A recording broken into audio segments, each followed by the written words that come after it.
Assalamualaikum warahmatullahi wabarakatuh.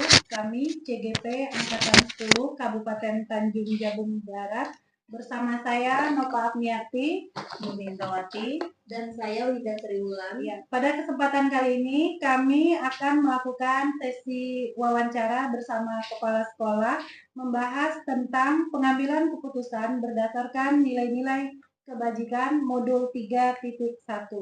Telah hadir bersama kami Bapak Ari Gusman, SPD MPD. Beliau merupakan Kepala Sekolah SMA Negeri 8 Kabupaten Tanjung Jabung Barat. Assalamualaikum Bapak. Waalaikumsalam. Baik Bapak, kabarnya? Alhamdulillah. Ya, terima kasih Bapak atas waktu yang diberikan kepada kami untuk melaksanakan sesi wawancara ini Bapak. Nah, nanti kami akan ada beberapa pertanyaan Bapak, mungkin kami akan bagi-bagi pertanyaannya. Baik Bapak, langsung Bapak ya. Ya, santai aja ya. Santai Bapak. Baik Bapak, terkait kasus-kasus nih Pak ya, selama ini bagaimana Bapak dapat mengidentifikasi kasus-kasus yang merupakan dilema etika atau bujukan moral Bapak? Jadi gini. Jadi pada dasarnya kan pertanyaan tadi itu antara dilema etika dan bujukan moral tadi kan kalau tidak diperjelas dengan spesifik kasus ya, itu tidak semua orang bisa menjawabnya dengan tepat. Tepat. Jadi setelah dijelaskan tadi, itu ya salah satu contohnya adalah guru kami ini honorer, tapi ya kebutuhan hidupnya itu cukup tinggi.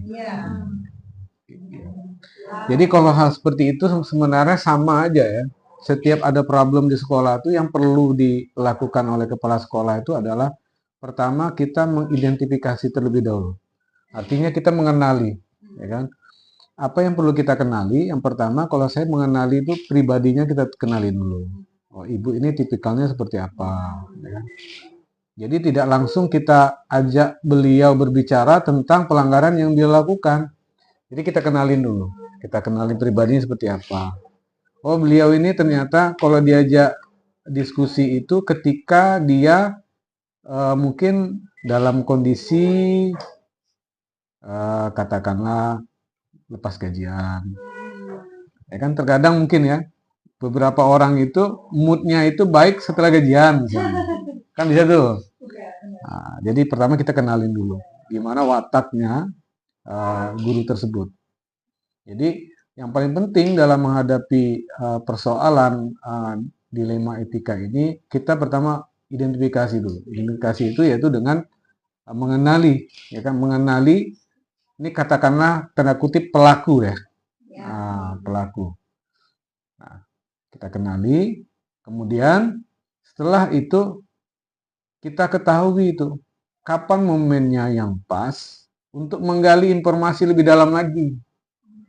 Nah, tentu dia akan bercerita, kalau kami tidak jualan macam ini Pak, anak kami itu lah SMP Pak. Nah, jadi kita kenali, kemudian kita coba cari momen yang pas.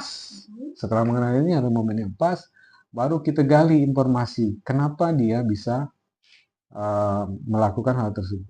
Nah, ketika nanti saya dihadapkan, ya namanya dilema etika, dilema itu kan artinya dua kan? Benar. Dua ya. Ada dua nih. Di satu sisi kemanusiaan, di satu sisi ini ada peraturan yang dilanggar, ya kan?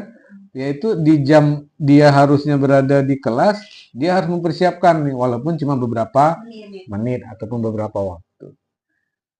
Nah, setelah kita menggali informasi tentang apa yang dihadapi, tentu kita akan mengembalikan lagi ke beliau. Katakanlah ini Ibu A misalnya.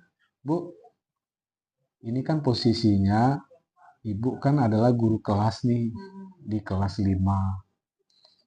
Cuman saya paham, Ibu perlu dana juga saat ini anak Ibu sekolah. Dan suami Ibu, saya tahu, ya Katakanlah seperti itu, pendapatannya masih jauh di bawah. Nah, kira-kira Ibu, kira-kira kalau seandainya nih sih, kita ajak cerita balik ke dia. Setelah kita gali, kita ajak cerita balik ke dia. Bu, seandainya dalam waktu 5 menit ini Ibu meninggalkan karena Ibu mempersiapkan kantin, anak berkelahi. Apa yang akan diperoleh oleh Ibu ataupun pihak sekolah? Nah, sehingga dia akan menguatkan dirinya kembali. Barangkali nanti dia akan mengeluarkan solusi. Oh, sepertinya begini aja. Mungkin kalau saya yang langsung berjualan akan selalu seperti ini.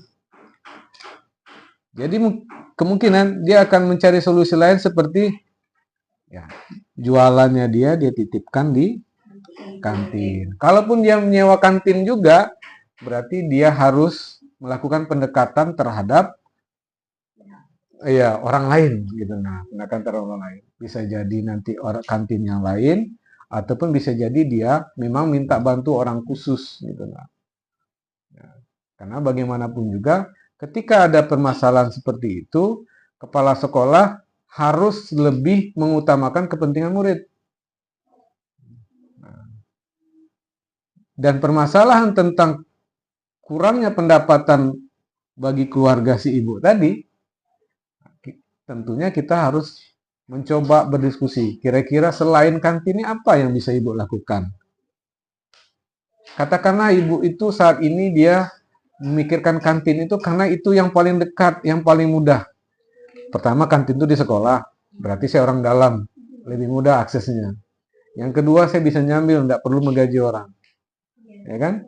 Jadi sehingga timbullah pemikiran dia itu bahwa ini yang harus dilakukan untuk menambah income keluarga. Sementara sehingga timbullah pemikiran dia itu bahwa ini yang harus dilakukan untuk menambah income keluarga. Sementara di satu sisi ini merugikan siswa kita.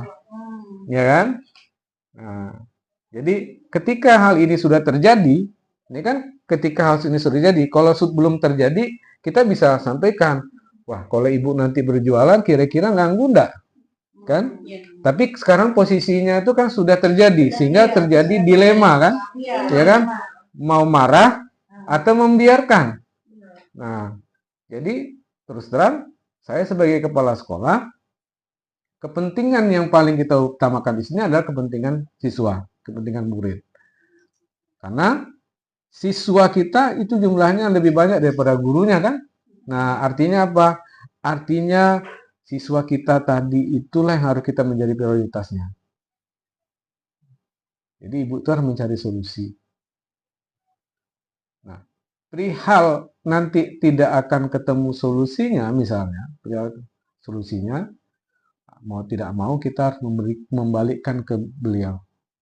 Ya kan? Bu, kalau seandainya ibu masih menjalankan hal ini tentu saja akan merugikan siswa kita. Ya, kalau memang ternyata ibu lebih nyamannya di kantin, ibu silahkan lanjut di kantin aja. Berarti untuk gurunya kita cari solusi lain. Nah, itu kalau seandainya tidak ada kan.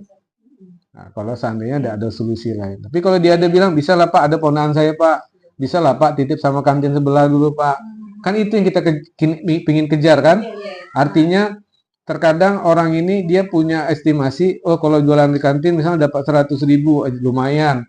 Nah, kita menggiring dia bagaimana 75.000 pun dapat, tapi dia nyaman tetap dengan profesinya gitu. Nah, artinya 25 dikasih ke yang lain, tapi dia jadi guru di situ tidak terganggu. Jadi kita yang meyakinkan dia bahwasanya mengeluarkan uang 25.000 itu lebih bagus ketimbang kita yang mengerjakan seluruhnya. Gitu. Jadi balik lagi ke pertanyaan tadi, hal apa yang harus saya lakukan? Yang pertama tadi itu mengidentifikasi. Nah, ya mengidentifikasi. Mengidentifikasi itu berarti kita kenal dulu. Pertama kita kenal dulu pribadinya, kedua kita cari momennya untuk berdiskusi. Nah, yang ketiga tadi baru kita minta dia untuk mengembalikan jawabannya. Hmm. Iya. Baik Pak, untuk pertanyaan selanjutnya, sebenarnya ini pertanyaan kedua tadi sudah dijawab. Sudah langsung Bapak jawab. Iya. Oh, sudah langsung dijawab ya? Kenapa? Apa tuh? Dijawab Iya. ini yang selama ini bagaimana Bapak mengambil keputusan Iya. sekolah Bapak. Oh. Terutama untuk kasus-kasus di mana ada dua kepentingan yang sama-sama benar Hmm. atau sama-sama mengambil nilai kebaikan. Hmm. Sudah langsung Bapak jawab kami kira tadi. Hmm. Kami langsung yang ketiga, pertanyaan ketiga Pak. Ya. Ini langkah-langkah atau prosedur seperti apa yang biasa Bapak lakukan selama ini di samping masalah tadi. Selain misalnya langkah-langkah apa, prosedur seperti apa yang biasa Bapak lakukan selama ini kalau menghadapi guru-guru seperti itu, baik sebelum dan sudah terjadi Pak. Prosedur ya? Ya, prosedurnya. Ya, sebenarnya kalau prosedur itu kebanyakan dia harusnya tertulis ya. Iya. Tetapi kan terkadang prosedur itu secara otomatis itu seolah-olah menjadi kebiasaan karena mungkin sering dihadapi. Ya kan harusnya sudah ada SOP-nya. Ya, di sekolah itu sudah ada SOP-nya. Kenapa SOP itu dipenting dahulu ada, ya kan sebelum terjadi gitu. Misal tadi yang disebutkan tadi masalah kantin, misal tadi antara kalau tadi kantin ya, kalau ini beda mungkin ada punya anak kecil. Ini anaknya kecil, dititip belum bisa, ya kan? Sementara ASN itu sudah disumpah, ya kan? Mana yang lebih dipentingkan? Kan dilema etika juga kan? Nah, prosedurnya. Maka seharusnya sekolah sudah punya prosedur. Sekolah itu sudah ada punya prosedur jauh sebelum kasus itu ada. Jadi prosedur itu dibutuhkan untuk memprotek, ya kan, meminimalisir hal itu bisa terjadi. Ya, jadi artinya kalau sudah terjadi juga itu memang karena tidak ada pilihan. Misal tiba-tiba anak mencret. Nah, ini anak mencret nih Bu. Ya, tiba-tiba anak mencret nih. Mau sekolah pagi ini, tiba-tiba anak mencret, ya kan? Ini artinya mendadak. Nah, mendadak itu di luar dari rutin, ya kan? Nah, artinya SOP yang tadi, ya kan? Itu, ya SOP tadi bisa tetap kita jalankan. Kalau memang ada prosedurnya, katakanlah SOP di sekolah, ketika nanti ada guru yang tidak hadir, guru piket masuk ke kelas, amankan dulu kelas, ya kan? Nah, tetapi ini katakanlah itu tidak bisa ditutupi oleh guru piket. Nah, maka keluarlah kebijakan lagi oleh kepala sekolah menyampaikan, misal kalau di kasus yang tadi itu misalnya suaminya sakit, tiba-tiba sakitnya harus rawatnya lama, ya kan? Siapa lagi mau merawat kalau bukan dia? Kan tuh dilema jadinya kan? Nah, dilema. Jadi kita kembalikan lagi. Ini mau dicarikan guru pengganti atau selama-lamanya, ya kan, digantikan dengan guru piket. Nah, kalau sudah dihadapkan seperti ini, balik lagi, kepala sekolah juga harus mempertimbangkan dan lebih mengutamakan kepentingan murid. Ya kan, kalau kasusnya mungkin permasalahannya di ekonomi, ya kan, gurunya tuh sakit segala macam, itu harus tetap ada SOP-nya paling lama sekian hari. Lebih dari itu, kita harus sama-sama maklum. Bukan kepala sekolahnya kejam, ya kan? Iya, karena itu SOP-nya. Artinya apa? Ketika nanti sekolah tidak memberikan solusi, keluarga besarlah yang harus membereskan. Kami tidak bisa, ini suami kami sakit juga, kami tidak bisa ngajar juga, nak bayar guru tidak bisa juga. Makanya tolonglah keluarga besarlah yang membantu. Nah, tapi balik-balik juga, SOP harus dijalankan. Ketika nanti sekolah tidak memberikan solusi, keluarga besarlah yang harus membereskan. Kami tidak bisa, ini suami kami sakit juga, kami tidak bisa ngajar juga, nak bayar guru tidak bisa juga. Makanya tolonglah keluarga besarlah yang membantu. Nah, tapi balik-balik juga, SOP harus dijalankan. Gitu. Baik Bapak, tadi Bapak sudah menyampaikan bagaimana Bapak dalam mengidentifikasi permasalahan dilema etika atau pembentukan moral, yaitu dengan melakukan identifikasi, mengenali pribadi guru, kemudian melihat situasi yang pas, baru kemudian melakukan diskusi terhadap guru tersebut. Bapak juga sudah menyampaikan langkah-langkah pengambilan keputusan dalam menyelesaikan permasalahan-permasalahan tersebut, juga prosedur yang biasanya dilakukan di sekolah Bapak. Nah, untuk selanjutnya Pak, dari beberapa langkah-langkah yang Bapak ambil dalam pengambilan keputusan,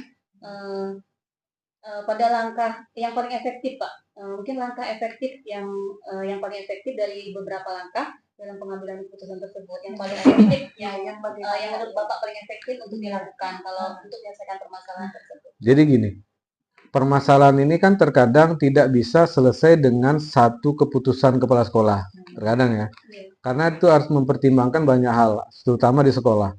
Nah, jadi kepala sekolah sendiri itu sebenarnya dia tidak bisa berdiri sendiri di sekolah, ya kan? Dia tidak bisa berdiri sendiri di sekolah. Jadi setiap keputusan, ya kan, itu haruslah mempertimbangkan berbagai macam aspek. Nah, berbagai macam aspek ini tidak semua kepala sekolahnya bisa memahami. Mungkin dia bisa nanti minta pendapat dari wakil kesiswaan, mungkin dari wakil humas, mungkin dari yang lain lah ibaratnya. Jadi yang paling efektif adalah, ya kan, yang paling efektif adalah kita perlu apa namanya itu? Kolaborasi lah. Nah, itulah tuh. Ya, perlu kita kerjasama, diskusi, ya, berkolaborasi. Karena kalau yang lain sepertinya kurang tepat dan kurang efektif. Ya, misal, ya kan, kasus-kasus siswa yang sering terlambat. Kalau cuman kita mikirkan sendiri aja kan, oh tuh yang terlambat dikasih sanksi ini, kasih sanksi itu. Tapi kita nggak berkolaborasi, artinya kita tidak bercerita-cerita dengan orang lain. Artinya apa? Solusi yang kita berikan tadi itu, yaitu tidak efektif. Ternyata dia terlambat, ya kan? Bukan karena dia sengaja pingin terlambat, rupanya motornya satu di orang tuanya harus keliling. Nah, ya kan? Tentunya apa? Tentunya berarti kita yang harus sampai ke orang tuanya dulu. Ini masalahnya seperti ini.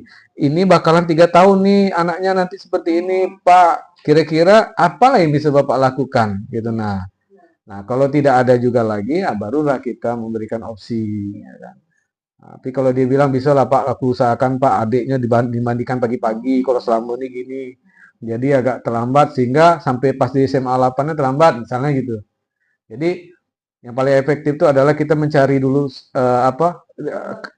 berdiskusi sehingga kita tahu akar permasalahannya, betul. Itu maksudnya tuh. Kita harus mencari akar permasalahannya. Oke, lanjut. Oke, Bapak, tadi Bapak sudah ini ya, hal yang paling efektif itu tadi adalah berkolaborasi, berdiskusi untuk mencari akar permasalahan. Ya.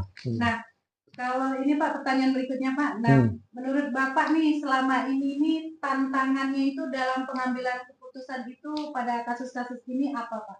Tantangannya Pak? Tantangannya itu adalah lebih banyak ke emosional. Emosional Ya. Emosional benar sih. Tantangannya itu lebih banyak ke emosional. Emosional ini bukan hanya marah, tapi hubungan antara kita sesama, ya kan? Terkadang kita bisa mengambil keputusan itu secara subjektif, ya kan? Artinya ini misalnya Bu Murni ini adalah di tingkat kami dulu mungkin waktu di kuliah, jadi agak sedikit berjenjang, berbeda dengan yang lain. Tantangannya seperti itu. Karena mungkin kalau Bu Murni mungkin misalnya sama aja nih Bapak nih katanya, kayak tidak kenal aja. Nah, itu kan salah satu tuh tantangannya, ya kan? Nah, tantangannya tuh hubungan emosional lah ya, hubungan emosional antar ini. Yang kedua tantangannya itu adalah bagaimana kita bisa konsisten. Jadi kan ini kan harus tetap gitu. Jadi jangan dia sampai naik turun sehingga apa yang diputuskan itu dianggap dianggap ibaratnya dengan orang lain itu, ini nih bapak nih cuman lagi pas maunya aja nih, ini lagi anginnya gitu kan. Ini ada anginnya aja nih gitu kan. Artinya dia nggak konsis. Ya. Jadi tantangannya adalah bisa kita harus konsisten. Nah, hmm, iya, konsisten. iya konsistensi kita. Oke, baik Pak. Pertanyaan selanjutnya ini ada Bapak ini, apakah Bapak memiliki sebuah tata kala atau jadwal tertentu Pak dalam sebuah penyelesaian masalah etika? Atau apakah Bapak langsung menyelesaikannya di tempat atau memiliki sebuah jadwal Pak, untuk menyelesaikannya? Nah, kemudian bentuk atau prosedur seperti apa yang Bapak jalankan? Oke, ini kalau secara saya pribadi itu setiap permasalahan-permasalahan yang timbul itu saya kasih catatan-catatan. Jadi kita catat hari ini yang misalnya nih kalau kita lihat di barisan setiap hari Senin, yang sering nggak upacara nih anaknya ini terus. Atau katakanlah gurunya nih, ini gurunya. Atau katakanlah nih yang sering terlambat, misalnya katakanlah TU atau tata usahanya itu. Nah itu dicatat dulu. Jadi kita catat dulu sehingga kita tahu mana yang merupakan prioritas. Nah, setelah menjadi skala prioritas, baru kita coba mana yang bisa lebih kita dulukan dan efeknya itu kalau bisa nanti efeknya ngikut. Kalau ini diselesaikan atau guru datang terlambat, saya sudah datang. Saya bilang, tumben nih, biasa duluan. Mungkin dengan cara seperti itu tidak perlu kita atur jadwal, ya kan? Tidak perlu kita atur jadwal. Jadi kita pilih-pilih dulu mana yang merupakan skala prioritas. Nah, jadi perlu kita pilih-pilih mana permasalahan. Terkadang cuman cukup kita sampaikan secara umum, karena secara umum seperti itu, ya kan? Kita sampaikan di dalam grup WhatsApp, ya kan? Karena pemilihan kasus-kasus itu tentunya kita yang tahu ini bisa secara universal, secara general, sampaikan di grup dengan bahasa, ya kan? Dengan bahasa yang bahasanya halus tapi tegas. Bahasanya halus tapi tegas. Mungkin Bu Muri tahu. Sudah sering lihat di grup WA ya kan? Nah, bahkan saya juga di MKKS juga kadang seperti itu juga di MKKS. Seperti tempo hari di PPDB. Bahasa saya di MKKS, di grup MKKS saya bilang mohon bantuan kepada kepala sekolah SMA 1, SMA 2 untuk anak-anak yang ingin masuk ke SMA 8 karena kami tidak ada PPDB online, mohon dipermudah urusannya. Nah, kalau saya bikin itu jangan dipersulit, kan bahasanya sudah negatif. Nah, saya bikin positif. Nah, gitu. Tapi kan tegas tuh. Jadi mereka jawab siap katanya. Nah, samalah seperti itu. Jadi kita pilih-pilih. Ya kan, kita pilih-pilih bagaimana kita bisa menyelesaikan permasalahan-permasalahan tersebut. Gitu. Intinya sudah bisa dikatakan fleksibel dan tidak harus tidak kaku. Iya, betul. Tingkatan permasalahan Betul. paling simpel ya. Simple. Tapi kalau kita nggak tegur, iya, betul, simple. Kalau kita nggak tegur, besok yang lain ikut, ya kan? Betul, Pak. Jadi caranya cuman terkadang kita lihat, ini tipikalnya kayak gini, kita ginikan aja. Tumben nih ini basah rambut nih. Padahal kita bergurau, bukan artinya kita mesum ya, kita bergurau karena tipikalnya ini kalau diajak seperti ini mau gitu. Nah, ada juga ada yang tipenya berbeda, jangan diajak seperti itu. Iya, ini apa nih kepala sekolah mesum katanya kan. Nah, makanya kita lihat mana yang bisa diajak bergurau. Baik Bapak, selanjutnya dari permasalahan-permasalahan yang biasanya terjadi di sekolah Bapak, adakah seseorang atau faktor-faktor apa yang selama ini bisa mempermudah Bapak atau membantu Bapak dalam pengambilan keputusan tersebut, Pak? Sebenarnya bukan sekolah saya ya, sekolah ibu juga. Iya. Pimpinannya kan Betul, Pak. Oke ya, jadi memang Jadi memang seperti saya bilang tadi, memang dalam rangkaian dalam pengambilan keputusan itu memang salah satunya tadi itu ya, kolaborasi tadi kan, Iya. kolaborasi. Nah, orang-orang mana saja yang akan mempermudah pengambilan keputusan itu sebenarnya harusnya bukan person ya, bukan satu atau dua orang gitu kan. Artinya seolah-olah tangan kanan kita gitu. Dan itu justru nanti akan membuat kotak-kotak di dalam suatu lingkungan pekerjaan. Jadi kalau bisa kita memberdayakan semuanya. Kita harus memberdayakan semuanya, dan bagaimana memberdayakan semuanya? Ya kita lebih fokus kepada potensinya dia gitu nah. Karena orang akan lebih cenderung mau berbicara dengan kita lama kalau dia memang dia suka di bidang itu. Misal katakan saya cerita tentang masak, ya kan, dengan Bu Nurwaidah, ya kan. Nah, itu beliau akan dengan senang hati bercerita, oh masak tewan tuh gini Pak, masak mie ayam tuh gini. Tapi kalau saya cerita tentang guru penggerak, sebentar aja, oh ya, gitu. Ya kan? Benar kan? Jadi kita harus lihat nih, ini orang nih mau diajak bicara, tapi kita lihat dia sukanya di mana, passionnya kemana gitu kan. Nah, kalau passionnya misalnya tentang masak-masak, jangan diajak tentang serius-serius. Nah, diajak gitu. Kemudian apa yang bisa kita kita berdayakan dari kemampuan dia. Oh, dia paham tentang masak-masak. Yuk, Bu Ida, nanti kalau ada acara-acara, tolong Bu Ida lah yang ngatur nih dapur. Nah, artinya apa? Satu permasalahan, misal dana kita kurang, tapi kita butuh untuk makan bersama misalnya. Nah, itu bisa terselesaikan. Luar biasa Bu ya, kepala sekolah gitu ya.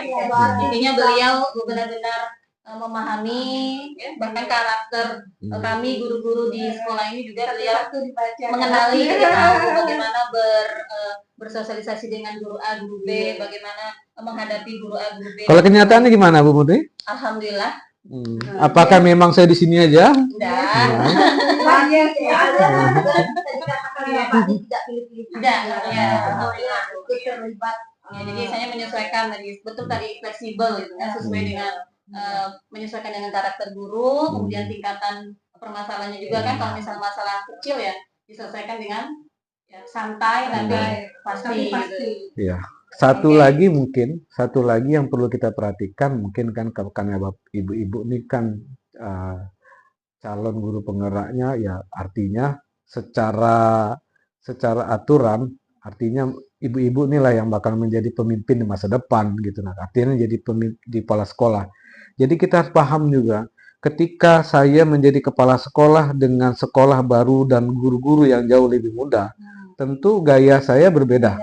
Nah, kita memang ketika di situ ada yang banyak yang lebih tua, maka cara bermain kita pun harus berbeda gitu. Berbawa lagi. Bagaimana saya mengayomi yang muda, misalnya, ya kan? Bagaimana saya harus menghargai yang lebih tua gitu kan, tanpa mengecilkan dia. Nah, itu yang perlu kita perhatikan juga. Terkadang kita terlalu kaku, itu justru nanti kita tidak nyaman dengan diri kita sendiri. Dengan diri kita sendiri nggak nyaman. Orang pun nggak nyaman. Nah, orang nggak nyaman, apalagi orang kan. Oke. Ya, lanjut Bu ya. Iya. Baik, Bapak, ini pertanyaan terakhir Pak, penutup. Alhamdulillah. Selesai sesinya. Dari semua hal yang telah Bapak sampaikan tadi nih Pak, pembelajaran apa yang dapat Bapak petik dari pengalaman Bapak mengambil keputusan dilema sekolah baru dan guru-guru yang jauh lebih muda? Tentu gaya saya berbeda. Nah, kita memang ketika di situ ada yang banyak yang lebih tua, maka cara bermain kita pun harus berbeda gitu. Berbawa lagi. Bagaimana saya mengayomi yang muda, misalnya, ya kan? Bagaimana saya harus menghargai yang lebih tua gitu kan, tanpa mengecilkan dia. Nah, itu yang perlu kita perhatikan juga. Terkadang kita terlalu kaku, itu justru nanti kita tidak nyaman dengan diri kita sendiri. Dengan diri kita sendiri nggak nyaman. Orang pun nggak nyaman. Nah, orang nggak nyaman, apalagi orang kan. Oke. Ya, lanjut Bu ya. Iya. Baik, Bapak, ini pertanyaan terakhir Pak, penutup. Alhamdulillah. Selesai sesinya. Dari semua hal yang telah Bapak sampaikan tadi nih Pak, Pembelajaran apa yang dapat Bapak petik dari pengalaman Bapak mengambil keputusan dilema etika ini, Bapak? Ya, yang pelajaran yang paling penting setiap pengambilan keputusan itu harus tenang. Tenang, Ya, ya. harus tenang. Harus tenang. Ya, dan tidak tergesa-gesa. Itu aja. Tenang. Terkadang kan tadi itu faktor penghambat tadi kan emosional, Iya. hubungan emosional itu kan mempengaruhi itu tantangannya ketika mengambil keputusan. Jadi bagaimana caranya ketika itu sebenarnya kita bisa layak marah, misalnya nih kan contoh misalnya, Kita bisa nahan. bisa nahan misalnya kayak sama Pak Angga kan jauh lebih muda kan, ibaratnya sepantaran anak murid saya lah dulu kan, biasa saya marah-marahin, tapi saya bisa menahan. Nah, artinya dia bisa sadar dengan kesalahannya dan saya pun bisa menyelesaikan apa yang menjadi permasalahan di sekolah gitu. Oke, berarti harus tenang, tidak tergesa-gesa, Iya. jangan emosional. Kan kita biasanya yang muda-muda nih, mohon maaf, saya kan masih muda juga. Nah, yang muda-muda ini kan kebiasaan ibaratnya tuh sering kali itu dia kepingin liatin powernya. Oh, gua kepala sekolah nih. Saya kepala sekolah nih. Hebat nih. Saya kepala sekolah. Saya lulusan guru penggerak misalnya kan. Di situ yang terkadang di situ egonya kan. Egonya lebih banyak mainnya. Tapi seiring dengan waktu harusnya kedewasaan lah yang akan menjawab tantangan itu. Jadi kita lihat-lihat, oh ini ada yang harus 1 minggu kita diamin. Kita terus catat. Oh hari ini, oh hari ini. Saya catat tuh. Iya. Oke, baik Bapak. Terima kasih atas waktunya. Sesi wawancara hari ini Bapak luar biasa sekali. Sungguh welcome sekali dan pandangan Bapak luar biasa. Membuka juga wawasan kami Bapak. Sama-sama. Wawasan untuk kami. Baik, ada yang mau disampaikan Ibu, silakan. Iya, terima kasih banyak Pak kesempatan ini. Serang saja sesi tanya jawab hari ini memang membuka cakrawala kami saat ini untuk kami maju ke depan dalam pendidikan guru penggerak angkatan 10 tadi. Terima kasih untuk kalian kepada Bu Nurdin. Oke, alhamdulillah Pak ya. Kebetulan kami guru di sini Bu ya. Jadi alhamdulillah memang saya sangat bersyukur sekali. Saya juga kebetulan mempunyai pimpinan yang memang sangat welcome dan sangat mendukung untuk khususnya saya dalam mengikuti program pendidikan guru penggerak Bapak. Seperti hari ini juga ya alhamdulillah Bapak sudah berkenan meluangkan waktu untuk menemui kami, permintaan kami untuk mengadakan sesi wawancara kepada Bapak. Jujur saya meninggalkan 1 jam pelajaran Pak tadi, karena tadi kawan sudah datang. Ada prosedurnya? Iya. Ada prosedurnya? Iya, ada prosedur. Tadi sudah meninggalkan tugas di kelas kan 1 jam, dan tadi sudah konfirmasi dengan kawan piket dan ibu guru yang di sebelah. Jadi sebenarnya hari ini juga kalau dikaitkan dengan dilema etika itu sudah terjadi ya, sudah terjadi dan berjalan kan? Dan sudah berjalan. Sudah berjalan. Bagaimana Bapak menyikapi pengambilan keputusan yang Bapak lakukan dalam permasalahan saya Bu itu ya, saya meninggalkan 1 jam pelajaran. Sementara saya harus melaksanakan wawancara hari ini. Dan nggak boleh pilih kasih. Dan tidak boleh pilih kasih. Itulah pentingnya kebijakan kepala sekolah ya Pak ya. Kebijakan kepala sekolah. Ya langsung. Oke. Tutupnya? Ya tutup dulu. Baik, demikian tadi sesi wawancara kami bersama Bapak Kepala Sekolah. Kepada Bapak kami ucapkan terima kasih, banyak sekali ilmu yang kami dapat. Terima kasih Bapak. Assalamualaikum warahmatullahi wabarakatuh. Waalaikumsalam warahmatullahi wabarakatuh.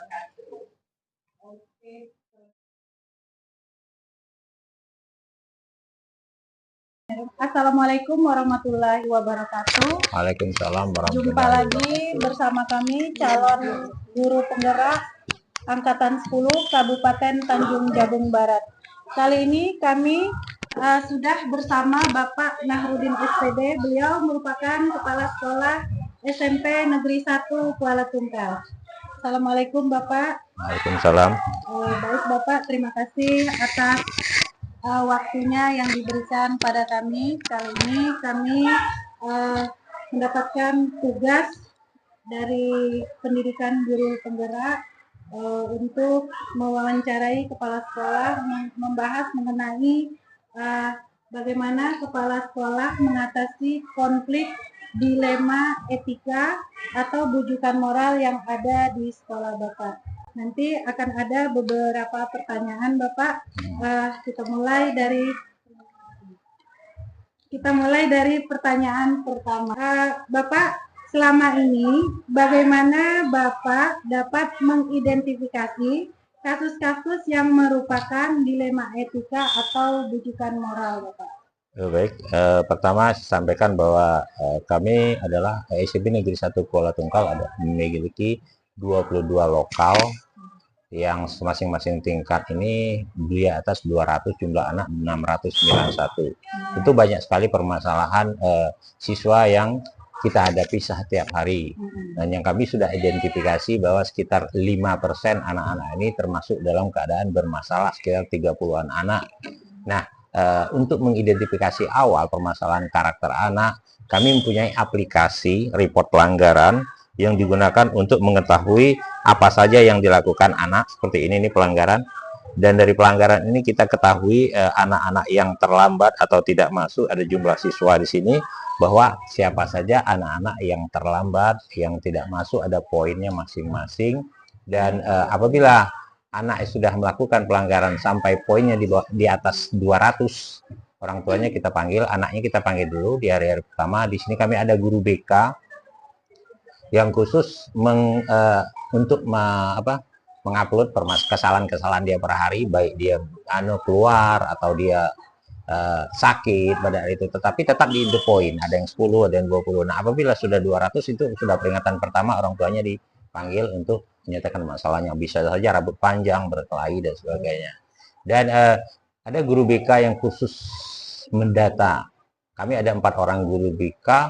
Jadi guru BK itu ada yang masalah kelas 1, kelas 2, kelas 3, ada yang global untuk melaporkan pelanggaran. Inilah antisipasi kami untuk mengatasi pelanggaran. Ada yang 2 hari atau 3 hari tidak masuk, sudah ada home visit dari guru BK-nya.